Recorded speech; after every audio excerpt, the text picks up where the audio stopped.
Former long jump champion Luvo Manyonga went from earning multi-million rands at the peak of his career to going broke, stealing phones and abusing substances in just a space of 3 years. How did this champion blow all his fortune in such a short space of time? Well, Luvo Manyonga grew up in the poverty-stricken township of Mbeweni in Pau. His father, a forklift driver, was barely present in his life, and their mother struggled raising Luvo and his 2 siblings on a measly domestic worker salary of 120 rand per week. Having not grew up around a lot of money became a problem for Luvo, especially when he started earning a lot of money at a very young age. The long jumper revealed that he made his first $500,000 rand in 2009 at the age of 18. This is after Luvo had been discovered by his coach Mario Smith, who after witnessing Luvo jump said Manyonga had the most perfect technique he had ever seen. From this point onwards, Luvo went on an impressive run, winning gold the following year at the 2010 Junior World Championships in athletics. In 2011, he came 5th at the World Championships and 2 weeks later won gold at the All Africa Games. His next target was to qualify for the 2012 London Olympics. Unfortunately,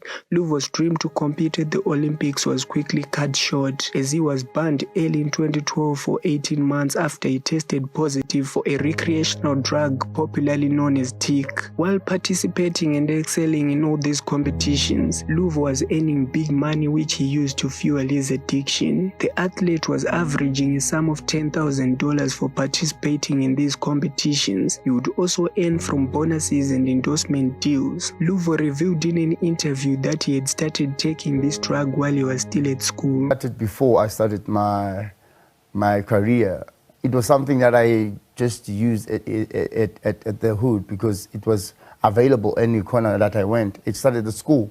When my friends were using it in a toilet. Luvo went on a downward spiral after his suspension as his addiction to tick worsened. His Olympic dream had gone down the drain, and to top it all off, the man who had discovered Luvo and nurtured his talent, Coach Mario Smith, died in a car accident on his way to look for Luvo, who had now been trapped in the drug dens of Mbeweni. Luvo never made it to Coach Smith's funeral as he got high with some friends on his way to the funeral and ended up not making it. If you don't believe in second chances, then you haven't heard of Manyonga's story. Despite his suspension and battling addiction, there were some people who still believed in Luvo's talent, like the South African Sports Confederation and Olympic Committee's president at the time, Gideon Sam. I was stressing about my son. I'm telling you, just before he was nabbed for tick, I went to his place in Pau and I found a very dysfunctional family there, Sam said. The Olympics Committee arranged accommodation for Manyonga at the University of Pretoria, where he trained and was closely monitored in preparation for the All Africa Games, and he was also hopeful he would qualify for the Rio Olympic the following year in 2016. Many were doubtful the former addict would find his groove back, but Luvo proved his doubters wrong as he jumped like he had never left. He did well at the IAAF Diamond League in 2016 just before the Olympics and was ranked among the top 10 jumpers in the world by the time he participated at the Rio Olympics. To a lot of people's surprise, Luvo grabbed a silver medal as he lost to Jeff Henderson by a centimeter. Luvo was back at the top again, and in 2017 he won gold at the World Championships. The money started coming in, but unlike previously, this time around as a world champion, Luvo earned big money. In 2017, Luvo signed an endorsement deal with Nike, which he personally estimated to have been in the range of 8 million rand. An athlete, you've got endorsements and other deals. So, yeah, you had a Nike deal. How much did you make from that? From the endorsement, I think I made plus minus 8. So 8 million.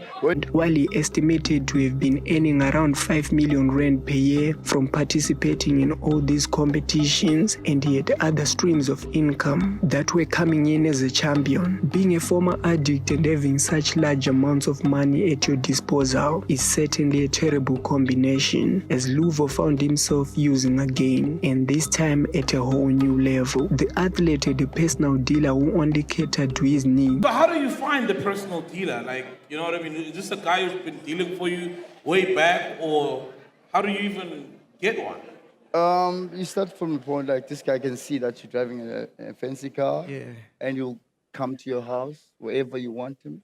With so much money at his disposal, Luvo upgraded to a new substance called Raw, which he revealed is also called a white man's drug because of how expensive it was. On a good day, Luvo would spend an average of 50,000 rands on substances. At some point, Luvo was spending close to R500,000 a month in accommodation, living in presidential suites, while in the company of multiple women. In his podcast and chill interview with Meg G, Luvo recounted one time he partied, got drunk and high with 17 ladies to himself at one of his luxury mansions that he rented.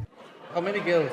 There were 17 girls. You. You can't remember, so you can't take all of them. Mamela, listen. You can believe whatever you want. At the end of the day, I was the one who was enjoying it. Yeah. 17 times. Luvo splashed money like there was no tomorrow. He would host expensive birthdays which would cost him up to 200,000 rands for a single day birthday. The long jump champion moved in style as he would rent some top-of-the-range vehicles. The cars I rented costed 20,000 rands per day. On top of that, I would pay 100,000 rand for insurance because I would return them wrecked the next day. I would hide my drugs between the car seats and struggle to get them out and tear the seat.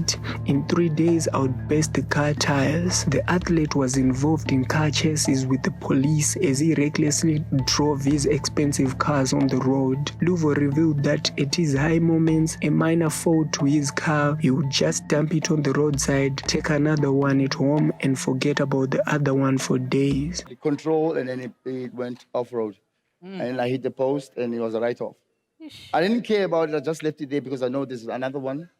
However, all this changed one day when Luvo's agent sent people to take him out of a hotel he was staying, and he was moved to a safe house. His agent told Luvo that he had left with 900,000 rand to his name. Luvo had found himself at the bottom again. He moved back to his family's house where he finished off the money he had left, feeding off his addiction, which got even worse when his mother died. There was a time in my life when I started to realize I was the person who killed my mom. She was everything for me.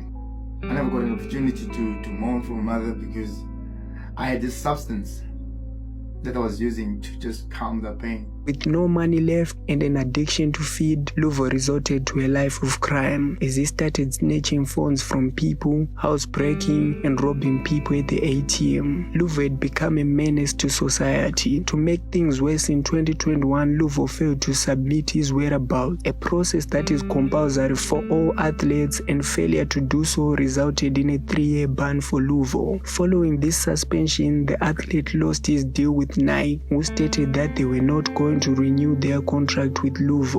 Athletics apparel manufacturer Nike have pulled the plug on the sponsorship of long jump world champion Luvo Manyonga following his suspension over failing to notify the athletics integrity unit of his whereabouts. Luvo Manyonga failed to learn from his past mistakes. He is currently struggling to make ends meet to a point that he can't even buy a phone for himself. With his ban ending this year in December, Luvo revealed in a recent interview with SABC that he hopes to give it a go one more time and win some medals for his country. And then I'm confident about jumping. Jumping is the best thing I have had. I love jumping.